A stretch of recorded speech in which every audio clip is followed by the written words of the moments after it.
Sir connection সব ঠিক আছে, কিন্তু পাওয়ার সুইচ অন করছি কিন্তু অন হচ্ছে না। অন হচ্ছে না? না স্যার। আচ্ছা চালু করো দেখি একবার, ইউপিএস এর লাইন দাও। আচ্ছা পাওয়ার সুইচ অন করো। অন হচ্ছে না স্যার। অন হচ্ছে না? না, নো সিগন্যাল। Yes sir. আচ্ছা এখানে এই যে পাওয়ার কেবল ঠিক আছে, চেক করেছিলে? হ্যাঁ স্যার। Yes sir. এসএমপিএস থেকে আসে এই যে 24 পিন পাওয়ার কানেক্টর, এই কানেক্টরটি খুলতে হবে। পাওয়ার অফ করে দাও। এই যে 24 পিন কানেক্টর রয়েছে, 24 পিন পাওয়ার কানেক্টরটি খুলে নেওয়ার পর এখানে এই গ্রিনের সঙ্গে ব্ল্যাক কালার শর্ট করতে হবে, গ্রিন এবং ব্ল্যাক। এই যে শর্ট করে দিলাম, ইউপিএস এর পাওয়ার দিলাম, লাইন এসছে। মাদারবোর্ডের কুলার ফ্যান চলছে না, কিন্তু লাইন চলে এসছে, তাই না?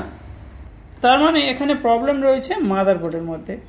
এসএমপিএস ঠিক আছে, পাওয়ারও ঠিক আছে, মাদারবোর্ডের মধ্যে প্রবলেম রয়েছে।